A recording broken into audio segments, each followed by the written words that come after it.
Frères et sœurs dans le Seigneur, bonjour. C'est le révérend Jacques Dinabanza, juste pour prêcher la bonne nouvelle de l'Évangile.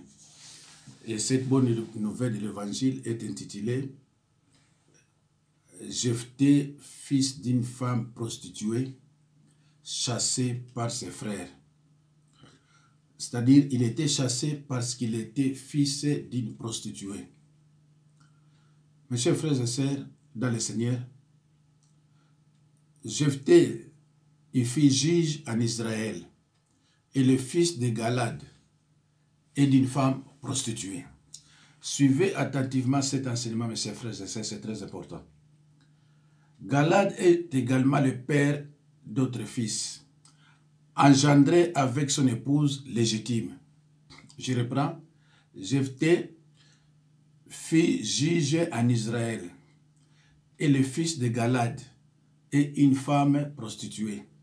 Donc, son père s'appelait Galad et il était fils d'une femme prostituée.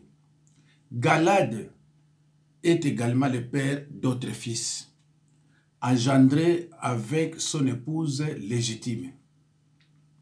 Devenu adulte, c'est-à-dire les enfants, devenu adulte, ses fils rejettent Jephthé en lui disant « Tu n'hériteras pas dans la maison de notre père car tu es fils d'une autre femme. » Mes chers frères et sœurs, lisons d'abord dans Ésaïe 57, 1 à 3.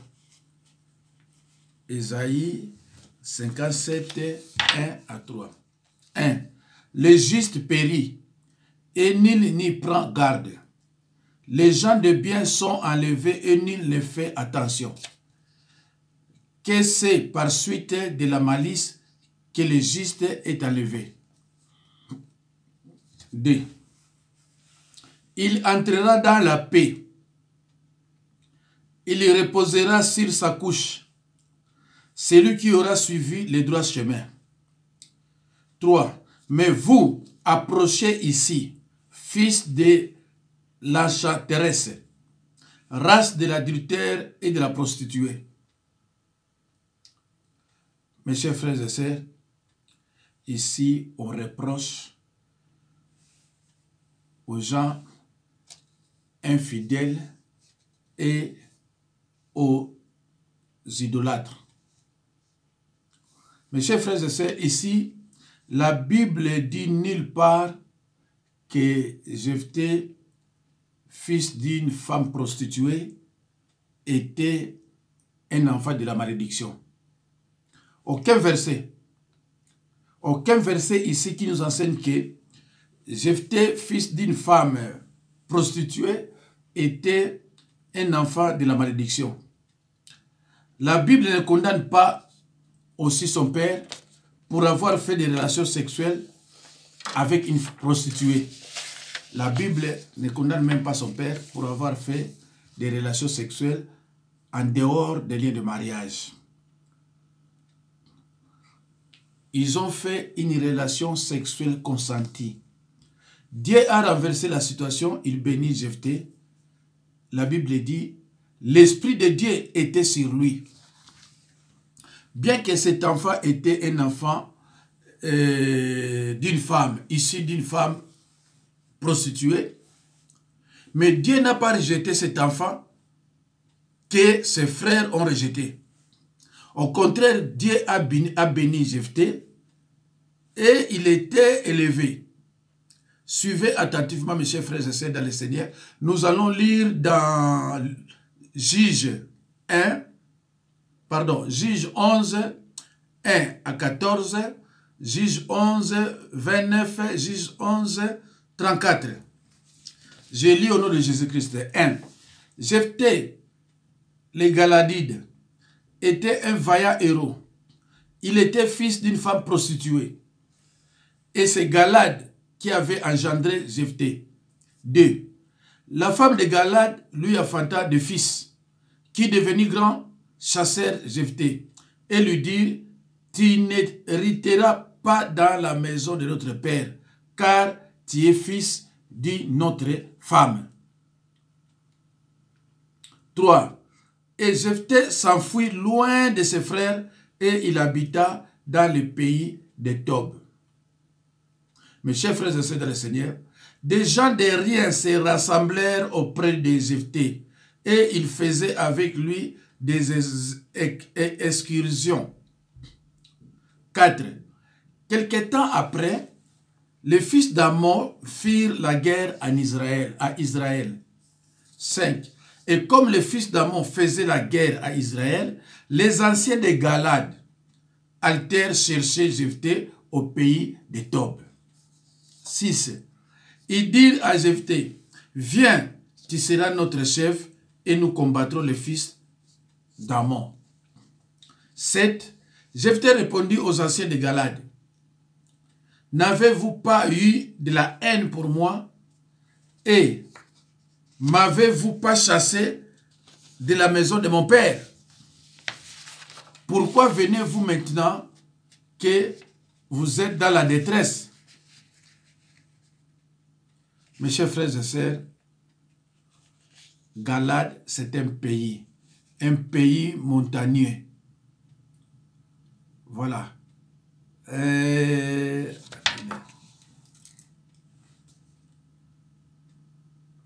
Alors, Galad était fils de Makir et petit-fils de Manassé. Nombre 26, 29. 8. Les anciens de Galad dirent à Jephthé, nous revenons à toi maintenant, afin que tu marches avec nous, que tu combattes les fils d'Amnon, et que tu sois notre chef, celui de tous les habitants de Galad. 9. Jephthé répondit aux anciens de Galad, si vous me ramenez pour combattre les fils d'Ammon, et que l'Éternel les livre devant moi, je serai votre chef.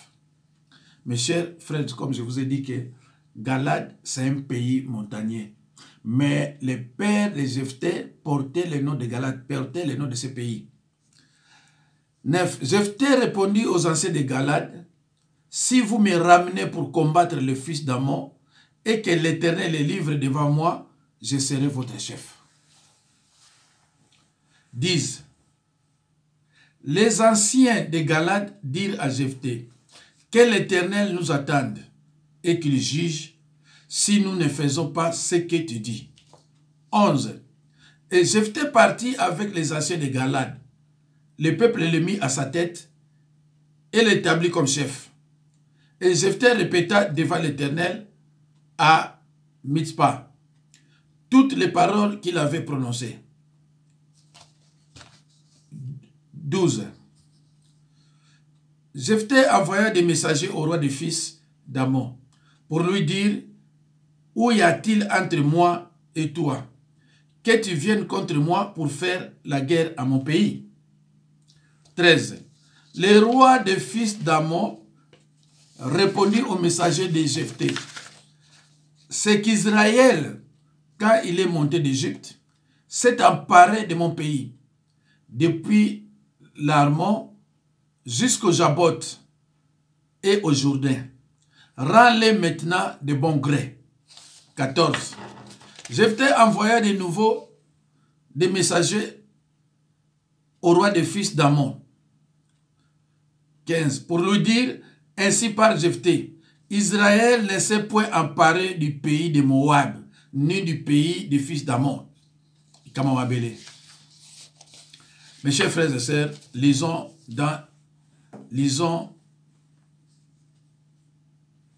dans Juge 11, verset 29. L'Esprit de l'Éternel fit sur Jephthé, et il fit un vœu à l'Éternel et dit, si tu livres entre mes mains les fils d'Ammon, quiconque sortira des portes de ma maison au-devant de moi, à mon heureux retour de chez les fils d'Ammon, sera consacré à l'Éternel, et je l'offrirai en holocauste. Je reprends le verset 29. L'Esprit de l'Éternel fit sur Jephthé, et il fit un vœu à l'Éternel et dit, si tu livres entre mes mains les fils d'Ammon, quiconque sortira des portes de ma maison au-devant de moi, à mon heureux retour de chez les fils d'Ammon, sera consacré à l'Éternel et je l'offrirai à un holocauste. Mes chers frères et sœurs, Jephthé marcha contre les fils d'Ammon et l'Éternel les livra entre ses mains. La victoire de Jephthé. Il leur fit éprouver une très grande défaite et les fils d'Ammon furent humiliés devant les enfants de Dieu. Après avoir remporté la victoire, la Bible dit, au verset 34, Jephthé retourna dans sa maison à Mizpa. Et voici sa fille sortie au devant de lui avec des tambourins et des danses. Mes chers frères et sœurs, dans le Seigneur, c'était son unique enfant. Il n'avait point de fils et point d'autres filles. Frères et sœurs de Christ, quelle est la signification du pays d'Ammon dans la Bible? Quelle est la signification du pays d'Ammon dans la Bible? Mes chers frères et sœurs dans le Seigneur, le pays d'Ammon dans la Bible possède une histoire longue et complexe avec Israël. Ammon était un ancien territoire situé sur le plateau central de la Transjordanie, au nord-est de la mer Morte, entre les fleuves Arnon et Jabbok. Psaume 83, 7. La capitale d'Ammon s'appelait Rabat Ammon.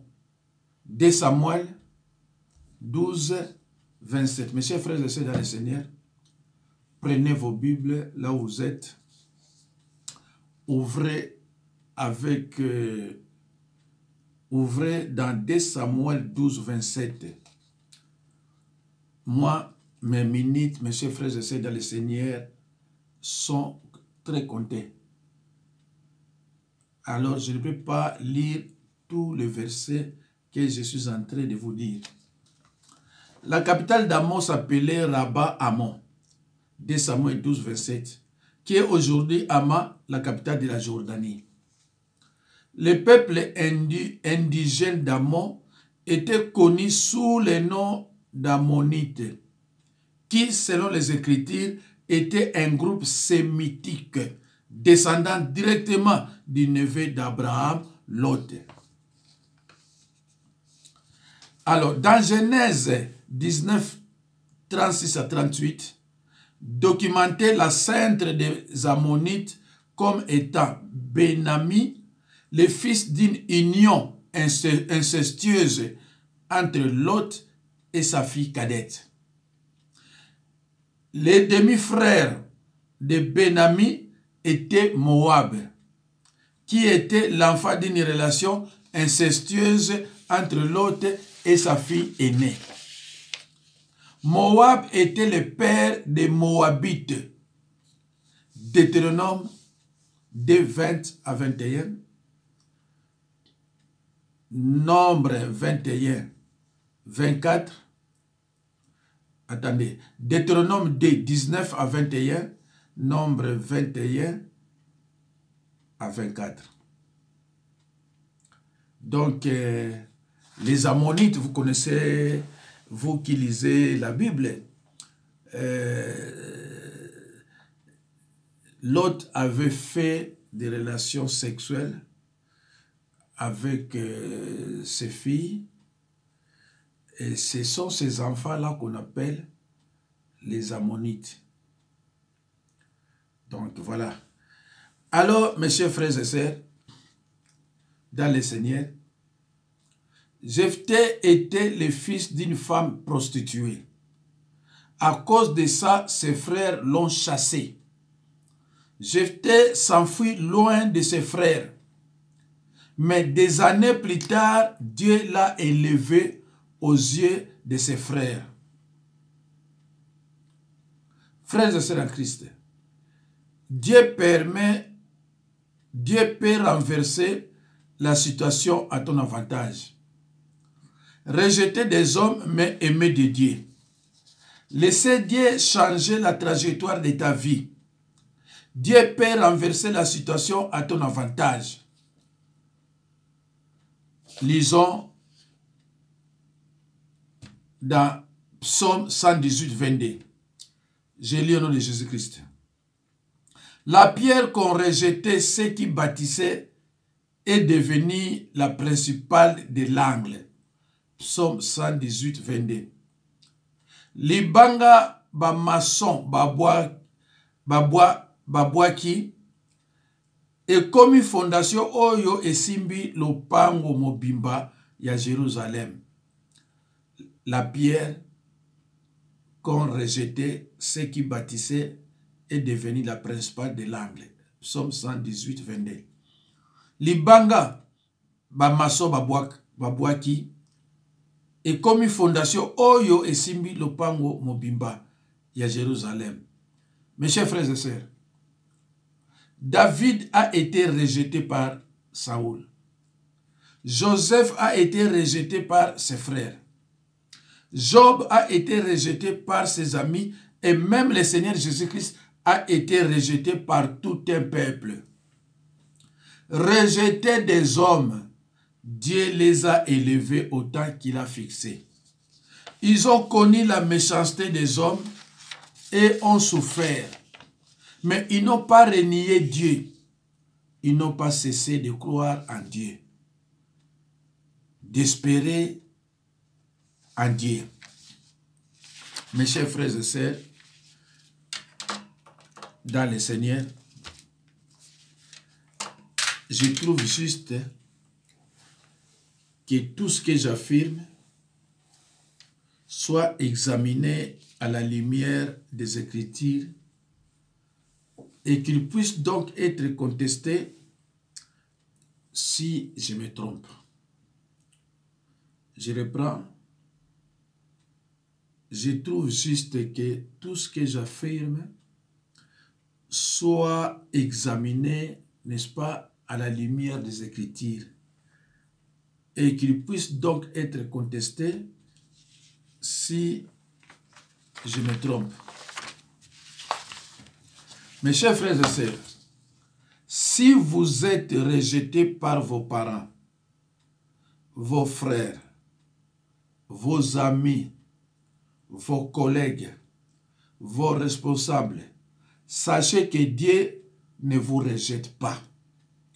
Ne regardez plus à la bouche des hommes, au jugement des hommes, mais regardez à Dieu. Ne considérez plus les rejets des autres. Considérez l'amour de Dieu.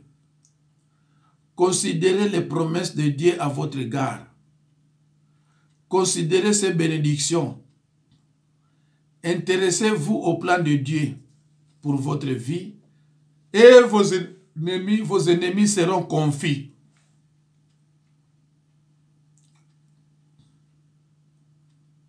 Mes chers frères et sœurs, quel que soit ce que vous avez fait ou ce que vous faites, Dieu ne vous déteste pas. Quel que soit ce que vous avez fait ou ce que vous faites, Dieu ne vous déteste pas. Il y a tout simplement une seule condition. Nous allons lire dans la Bible, dans Matthieu. Dans Matthieu 7,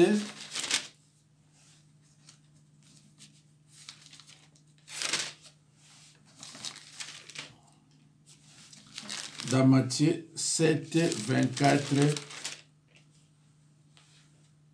à 27. C'est pourquoi quiconque attend ces paroles que j'ai dites et les met en pratique sera semblable à un homme prudent qui a bâti sa maison sur les rocs. La pluie est tombée, les torrents sont venus, les vents ont soufflé et se sont jetés contre cette maison, elle ne peut tomber, parce qu'elle était fondée sur les rocs. Mais quiconque attend ces paroles que je dis et ne les met pas en pratique, sera semblable à un homme insensé qui a bâti sa maison sur le sable. La pluie est tombée, les torrents sont venus, les vents ont soufflé et ont bâti cette maison. Elle est tombée et sa ruine a été grande. Mes chers frères et sœurs, même Jésus-Christ n'a-t-il pas dit, ceux qui sont mes frères et sœurs, ce sont ceux qui écoutent la parole de Dieu et qui la mettent en pratique. Mes chers frères et sœurs, dans ce que nous venons de lire, la Bible nous enseigne que nous avons deux catégories de gens. Il y a des hommes sages et des insensés. Il y a des hommes sages qui mettent la parole de Dieu en pratique et il y a des insensés qui n'écoutent pas. Mes chers frères et sœurs, Satan a littéralement peur de ceux qui connaissent la parole de Dieu et qui la mettent en pratique. Matthieu 7, 24 à 27. Satan a littéralement peur de ceux qui connaissent la parole de Dieu et qui la mettent en pratique. Mes chers frères et sœurs, dans le Seigneur. Voilà.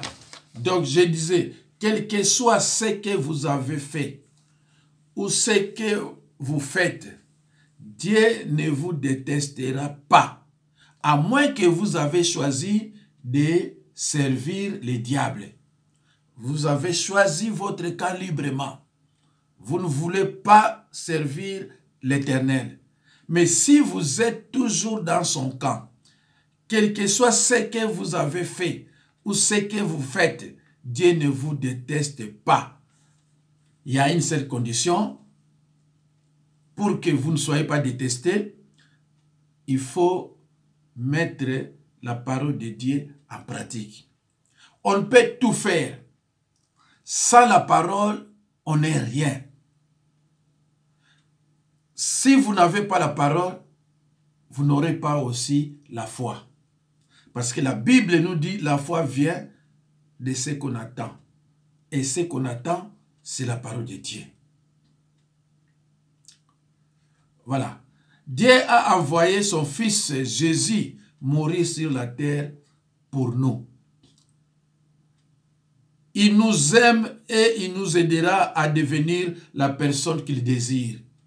Même si la terre entière, votre pays, votre quartier, votre église, votre famille, vos propres enfants, vos parents vous haïssent, vous rejettent, vous jugent, vous calomnient, vous critiquent, Dieu vous tend ses bras d'amour. Dieu vous tend ses bras d'amour. Dieu ne vous rejette pas. Dieu ne fait pas comme les autres. Dieu est Dieu.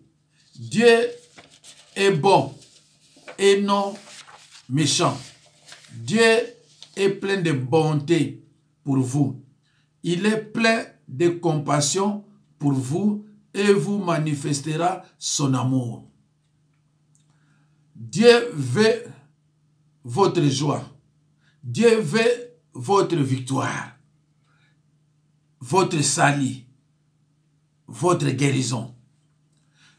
Il vous faut donc fixer les yeux sur Dieu, de peur d'être déçu, affaibli par l'attitude des autres. Ne vous appuyez pas sur les autres. Ne comptez pas sur les autres. Fixez vos yeux sur Dieu seul. Car lui ne vous décevra jamais. Dieu est un Dieu d'amour, est un Dieu juste. Il vous connaît mieux que les autres qui vous jugent. Il sait tout et il voit tout. Mes chers frères et sœurs dans le Seigneur, les Écritures annoncent clairement que le peuple de Dieu souffrira et sera amené en captivité s'il persiste dans l'ignorance et dans le péché. Mon peuple est détruit parce qu'il lui manquait la connaissance. Mon peuple est détruit parce qu'il lui manquait la connaissance. Mes chers frères et sœurs, ces versets de Osée 4 et 6, ces versets bibliques ne disent pas que mon peuple est détruit à cause des sorciers ou à cause des satanistes, mais uniquement par manque de connaissances. Mes chers frères et sœurs, dans le Seigneur, l'apôtre Paul ajoute, il nous dit, ne soyez plus des enfants flottants et emportés à tout vent de doctrine par la tromperie des hommes, par leur ruse dans les moyens de séduction. Ephésiens 4, 14.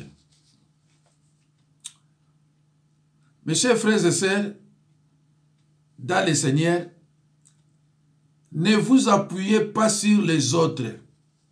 Ne comptez pas sur les autres. Fixez vos yeux sur Dieu seul, car lui ne vous décevra jamais. Dieu est un Dieu d'amour. Dieu est un Dieu juste. Il vous connaît mieux que les autres qui vous jugent. Il vous connaît mieux que les autres qui vous jugent. Il sait tout et il voit tout. Les autres essaieront de vous éloigner du plan de Dieu par leur comportement. Mes chers frères et sœurs, choisissez aussi qui fréquenter. Choisissez aussi librement vos camarades, vos amis. Sinon, vous risquerez de tout perdre. Les autres essaieront de vous éloigner du plan de Dieu par leur comportement. Vous êtes croyant né de nouveau. Vous faites l'amitié avec une prostituée. Vous faites l'amitié avec quelqu'un qui rentre chez lui chaque fois après 23h00. Je vous dis que les autres essayeront de vous éloigner du plan de Dieu par leur comportement. Ne tombez pas dans leurs pièges. Ignorez les choses vaines et avancez avec Dieu. Ne tombez pas dans leurs pièges. Ignorez les choses vaines et avancez avec Dieu. Qu'on vous traite de tous les noms, qu'on vous traite de tous les mots, ne tenez pas compte. Ne tenez pas compte, mes chers frères et sœurs dans le Seigneur. Laissez-les vous juger. Laissez-les perdre leur temps à définir votre caractère, vos défauts, vos faiblesses. Qu'on vous accuse, qu'on vous condamne, qu'on vous crucifie, qu'on vous traite de sorciers. Regardez à Dieu comme le Seigneur Jésus. Dieu les confondra à un moment. Ils seront jugés du jugement dont ils vous ont jugé. Mes chers frères et sœurs, dans le Seigneur, lisons dans Matthieu 7, 1 à 2. Je lis au nom de Jésus-Christ. Ne jugez point afin que vous ne soyez point jugés. Verset 2. Car on vous jugera du jugement dont vous vous jugez, et on vous mesurera avec la mesure dont vous mesurez. Chers frères et sœurs dans le Seigneur, Dieu seul est juge. Dieu vous élèvera comme il a prévu. Lisez, personne ne peut l'arrêter.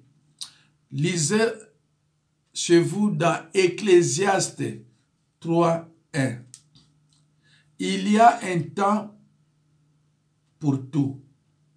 Il y a un temps pour toutes choses sous les cieux.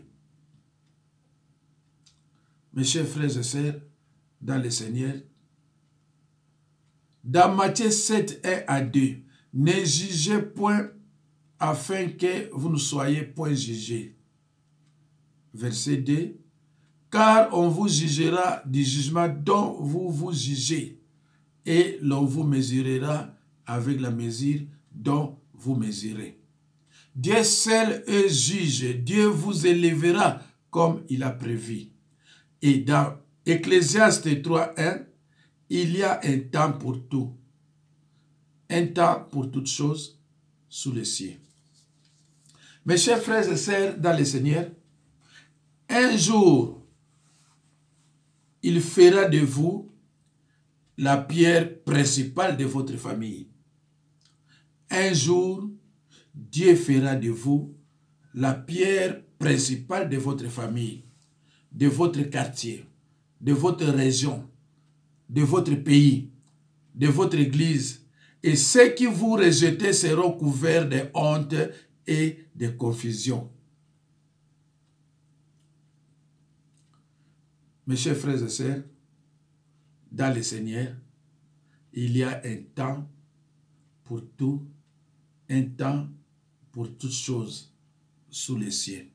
Mes chers frères et sœurs, les Écritures annoncent clairement que le peuple de Dieu souffrira et sera amené en captivité s'il persiste dans l'ignorance et dans le péché. Mon peuple est détruit parce qu'il lui manque la connaissance. Mes chers frères et sœurs dans le Seigneur,